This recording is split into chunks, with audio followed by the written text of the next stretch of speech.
Hello, in this video tutorial I'm going to introduce you to the Kangas Sound Editor. Before starting, it's worth checking that it's configured correctly. You can do this by configure other parameters and checking that these directories under Sound Files Directory and Intermediate Files Directory exist on your computer. It's also worth checking this parameter here, which you'll find this one will be checked by default to use the Windows default. But if you don't want to use that, you can uncheck it and enter the path to a player of your choice in this box here. In this case, we're just going to leave it as not going to make any changes. So I'm going to press cancel, the cancel box here. Now the first thing you need to do is open one of these tracks. Ignore tracks, don't do it with track 0 for now, but open one of these tracks and open the edit view under that track, and you'll see this grid appearing on the right hand side. You then click with the mouse inside that grid and you see this line appearing, and you can then enter a duration, which is basically the duration of this particular track, which will enter as 10 for 10 seconds. Basically the idea of that is that anything after 10 seconds won't be computed, so it doesn't spend time computing something it doesn't need to.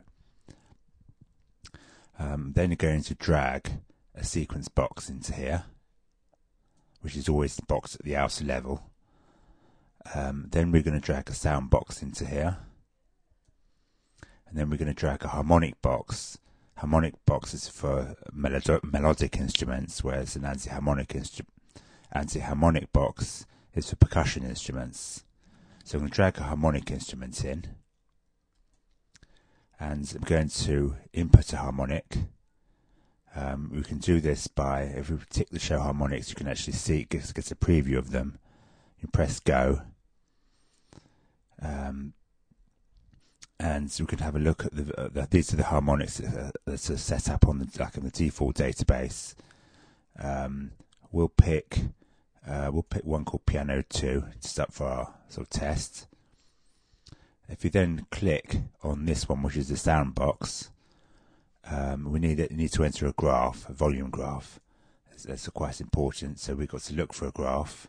Again, if you tick show graphs, you can see them, and you can see some sample graphs here. A good one to start off with, let's see if I can find it, is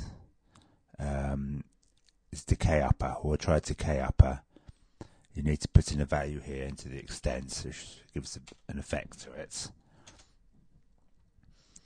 And you need to put in a duration, which will make us, we'll say, put it to a 1 second, and we'll make it fixed.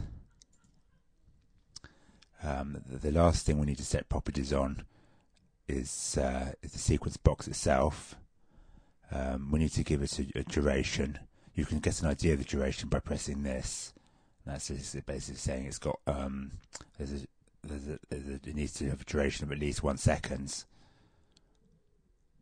in order to accommodate the sound box. So we put in a duration of 1.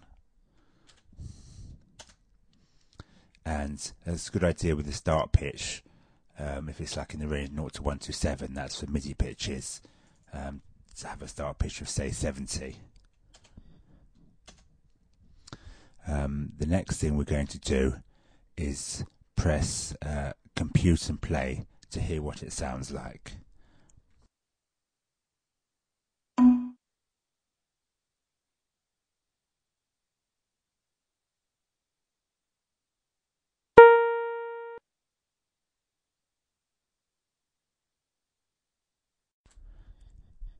Now, this isn't the most exciting sound you'll ever heard, admittedly, but this is the basis for more sophisticated sounds you can create using the Kangas Sound Editor, and I will show you more of this in subsequent video tutorials. Thank you very much for listening. Bye.